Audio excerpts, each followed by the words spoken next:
Hello, bienvenue dans Booster, j'espère que tu vas bien et que tout va pour le mieux. En tout cas, vraiment, merci pour ton temps. Merci de t'avoir arrêté pour pouvoir passer ce moment. Espérons que les précédentes vidéos ont vraiment fait la différence dans ta vie. Surtout, n'hésite pas à commenter, à liker, à partager. Et aussi, n'oublie pas, invite tes amis. Donc voilà. Jeudi dernier, j'ai commencé avec un live concernant avoir une vie équilibrée, c'est-à-dire combien c'est hyper important. Je l'ai dit 3 fois. En tout cas, voilà. Donc voilà. Donc j'ai aussi évoqué l'importance que nous sommes supposés de briller dans la société en tant que chrétiens et aussi que nous sommes supposés de dominer. J'aimerais juste mettre une petite parenthèse, dominer non sur tes semblables, mais dominer dans la vie. Je répète, dominer non sur tes semblables, mais dominer dans la vie. Et ensuite, au fait, à la fin du live, on m'a juste posé cette question pour dire plus précisément. Ma chérie m'a dit, au fait Sam, comment est-ce que tu penses qu'on pourrait amener une vie équilibrée? J'ai dit, tiens, why not? Donc, ce mois-ci, ce qu'on va faire, on va développer quelques tips, quelques conseils qui vont t'aider, qui vont m'aider à avoir une vie équilibrée. Et c'est vrai, en tant que chrétien, toi et moi, nous sommes supposés de vivre une vie équilibrée, n'est-ce pas? Une vie équilibrée dans tous les aspects de notre vie, que ce soit au niveau du travail, au niveau des études, au niveau de la famille, au niveau des loisirs, au niveau de la santé physique, mentale, n'est-ce pas? Et aussi au niveau spirituel. Donc voilà un peu. Donc c'est hyper important que toi et moi, nous puissions vraiment nous focaliser sur ces tips, sur ces conseils qui vont nous aider à avoir une vie équilibrée. Premier conseil, premier tips, n'est-ce pas? On va parler sur établir tes priorités. J'aimerais te dire ceci, je le découvre de plus en plus.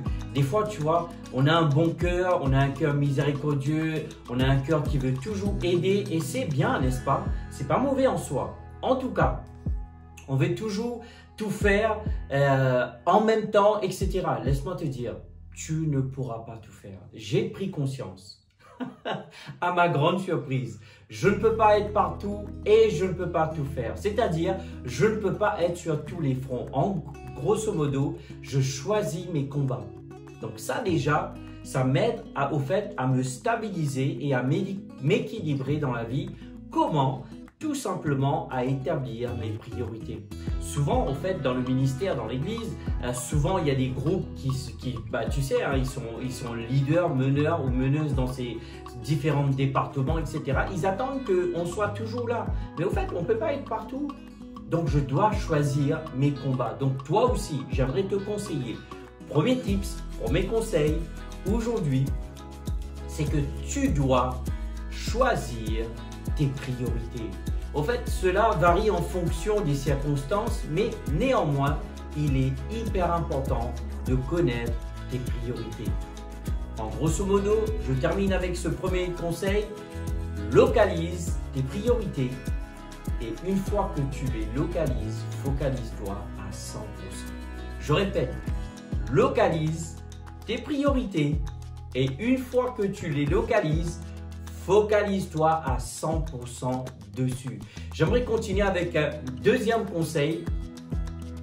Gère ton temps efficacement. Tu vois, en fait, il y a des vidéos qui se répètent, mais au fait, les thèmes s'équilibrent en fait entre eux.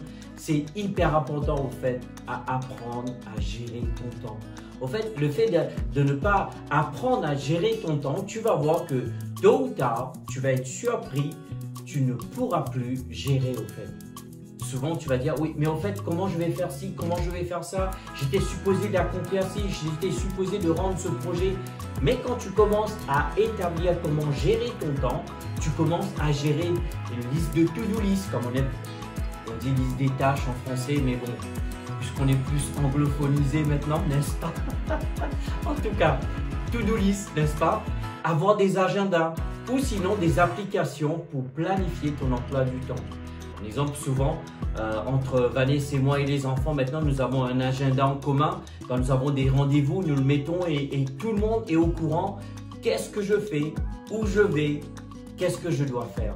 Tu vois, c'est une manière d'apprendre à gérer ton temps. Laisse-moi te dire, si tu as envie de vivre une vie équilibrée, tu dois apprendre à gérer ton temps, sinon le temps va te gérer.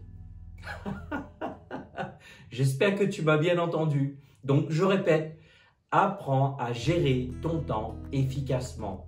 Utilise des to-do list, utilise des agendas, utilise même des applications pour planifier ton emploi du temps.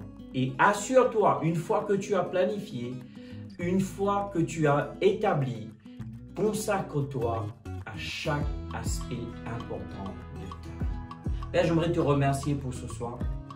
Je te dis merci que tu nous donnes cette sagesse afin que de plus en plus, afin que tous ceux et celles qui m'écoutent ce soir puissent mener une vie équilibrée au nom puissant de Jésus. Amen, amen, amen. En tout cas, je te remercie. J'espère que tu vas mettre des commentaires, mets les pouces surtout. Et surtout, n'hésite pas, partage, partage, partage. Je te remercie beaucoup. Je te dis à très bientôt. Bye bye.